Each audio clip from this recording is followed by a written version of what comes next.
ஒரு நாள் ஒரு ஆசிரியரும் அவருடைய மாணவனும் ஒரு வயல் வழியா நடந்து போய்கிட்டு இருந்தாங்க. போற வழியில ஒரு ஜோடி பழைய பிஞ்சு போன செருப்ப பார்த்தாங்க. வயல்ல வேலை பார்த்துக்கிட்டு இருந்த ஒரு விவசாயியோட செருப்பு அது இருக்கணும்னு ஆசிரியரும் மாணவனும் புரிஞ்சுக்கிட்டாங்க. மாணவன் ஆசிரியரை பார்த்து, சார், நாம இந்த செருப்பு எடுத்து ஒளிச்சு வச்சிருவோமா? அந்த விவசாயி வேலை முடிஞ்சு வந்த உடனே தன்னுடைய செருப்பை தேடி பாப்பாரு. செருப்பு அவர் போட்ட இடத்துல இல்லைன்ன உடனே அவருடைய முகபாவம் எப்படி போகுதுன்னு பாப்போமே, அது ரொம்ப வேடிக்கையா இருக்கும்னு சொன்னான். உடனே ஆசிரியர் அவன்கிட்ட, இல்லப்பா, இப்படி ஒரு குரூரமான விளையாட்டை நாம அந்த ஏழை விவசாயி கிட்ட விளையாடக்கூடாது. எனக்கு ஒரு நல்ல ஐடியா தோணுது. அவர் செருப்புக்குள்ள கொஞ்சம் பணத்தை வச்சிருவோம். அவர் அதை பார்த்த உடனே அவருடைய முகபாவம் எப்படி போகுதுன்னு பாப்போமே அப்படின்னு சொல்லிட்டு 2 செருப்புக்குள்ளேயும் கொஞ்சம் ரூபாய் தாள்களை ஆசிரியர் வச்சாரு. அப்புறம் ஆசிரியரும் மாணவனும் பக்கத்துல இருந்த மரத்துக்கு பின்னால ஒளிஞ்சுக்கிட்டாங்க.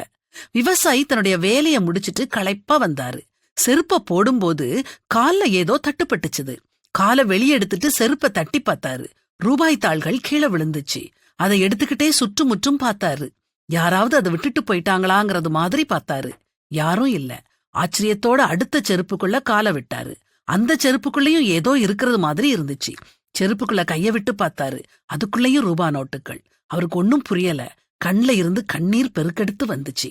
கைகளை விரிச்சு வானத்தை பார்த்து பெருமூச்சோட சொன்னாரு, கடவுளே, உமக்கு கொடானு கொடி நன்றி. எனக்கு உதவி செஞ்ச கண்ணுக்கு தெரியாத அந்த நல்லவருக்கு நன்றி.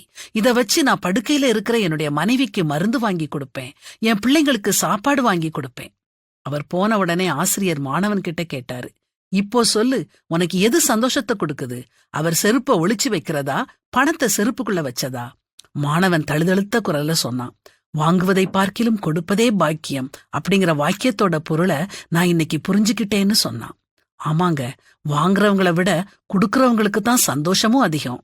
நீங்க இந்த சந்தோஷத்தை அனுபவிச்சு பார்த்திருக்கீங்களா?